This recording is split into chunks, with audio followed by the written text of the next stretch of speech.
Oke teman-teman, kembali lagi bersama saya di pertemuan terakhir atau pertemuan ke-15-nya dengan judul proses pencapaian dan pemeliharaan kepatuhan terhadap regulasi teknologi informasi. Nah, yang pertama itu proses pencapaian kepatuhan terhadap regulasi teknologi informasi berarti memastikan bahwa seluruh aspek pengelolaan dan penggunaan teknologi informasi dilakukan sesuai dengan ketentuan hukum dan standar keamanan yang relevan seperti UU Undang-Undang IT, Peraturan Pemerintahan ISO atau IEC 27001, dan GDPR atau Kebijakan Internal Organisasi.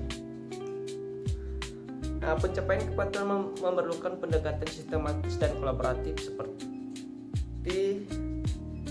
identifikasi regulasi, menentukan standar atau hukum mana yang berlaku, misalnya GDPR, IPAA atau ISO 27001, dan terakhirnya gap assessment, menilai perbedaan antara kondisi saat ini dengan persyaratan regulasi. Nah, pengembangan kontrol menerapkan kebijakan, prosedur, dan teknologi yang dibutuhkan untuk menutup gap tersebut, dan pelatihan staf memberikan edukasi tentang kebijakan keamanan dan kewajiban kepatuhan. Nah, yang terakhir itu dokumentasi, menyusun dan dokumen kebijakan, prosedur kerja, dan butuh aktivitas sesuai standar. Dan kedua, proses pemeliharaan kepatuhan terhadap regulasi teknologi informasi.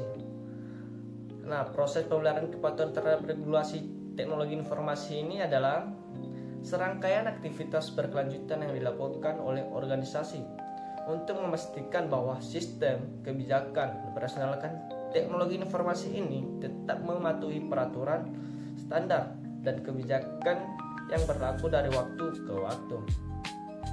Nah, langkah-langkahnya itu yang pertama itu yang dilakukan audit rutin, memastikan kontrol tetap dijalankan sesuai standar, dan kedua update hukum, menyesuaikan prosedur jika regulasi berubah,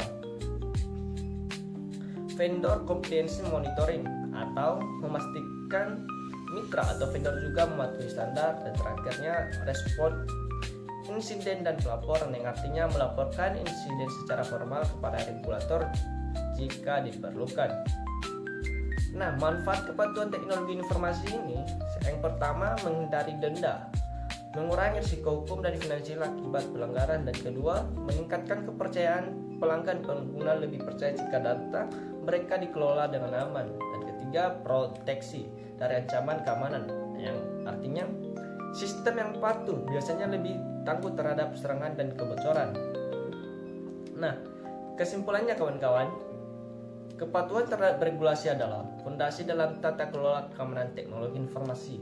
Nah, kepatuhan bukan hanya kebutuhan hukum tetapi juga strategis bisnis untuk menjaga reputasi dan kelangsungan usaha. Nah, oke teman-teman, sekian saja materi saya dari awal sampai akhir ini. Saya ucapkan terima kasih.